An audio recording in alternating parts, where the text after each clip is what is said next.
Être nappy aujourd'hui, c'est un effet de mode ou un repli identitaire? Je me dis que c'est un répit identitaire. En fait, aujourd'hui, les filles se sont rendues compte que vraiment, euh, mettre les teintures, friser les cheveux et tout, casse les cheveux. Donc, il serait mieux de les garder naturels.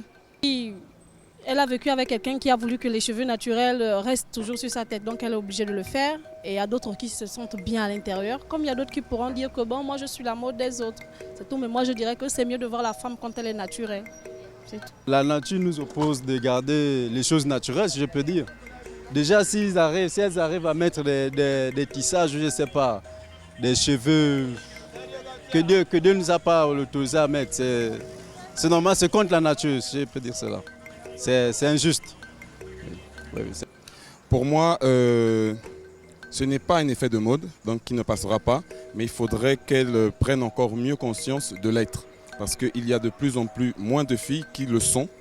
Donc il faudrait qu'elle redevienne véritablement naturelle. Donc moins de faux cils, moins de faux ongles, moins de faux tissages, de faux cheveux, des tissages et tout ça.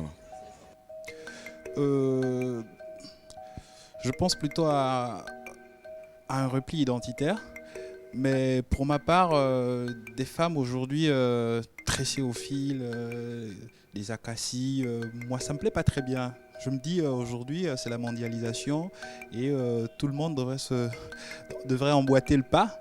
Donc pour ma femme à la maison, mes sœurs, moi je conseille tout simplement de pouvoir suivre ce qui se fait actuellement, ressembler à Beyoncé par exemple.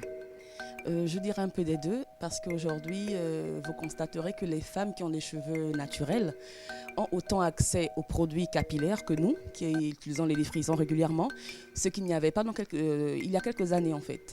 C'était plus difficile de garder nos cheveux naturels parce que déjà ça nous prenait du temps pour les coiffer. Alors qu'aujourd'hui, on constate qu'il y a des produits qui sont faits aussi bien pour nous, aussi bien pour celles qui décident d'être nappy. Donc, je dirais plutôt effet de mode. Après, évidemment, c'est un retour aussi à l'identité, vu qu'il est plus facile de les coiffer. Donc, forcément, il y a un repli identitaire derrière.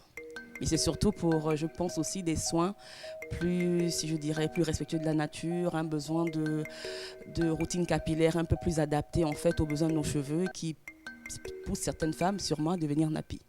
Je dirais plutôt repli identitaire parce que j'ai pris conscience de qui j'étais, une africaine. Bon, il y a une émission un documentaire plutôt qui m'a beaucoup influencé, c'est Hairs de Chris Tucker, je crois. Et donc, voilà, j'ai pris conscience que j'avais ma beauté, nous avions notre beauté, nous avons nos choses à nous, Africains, que ce soit pagne, cheveux. Et je pense que je me dirige beaucoup plus dans cette direction-là de mettre en valeur la beauté africaine que je suis.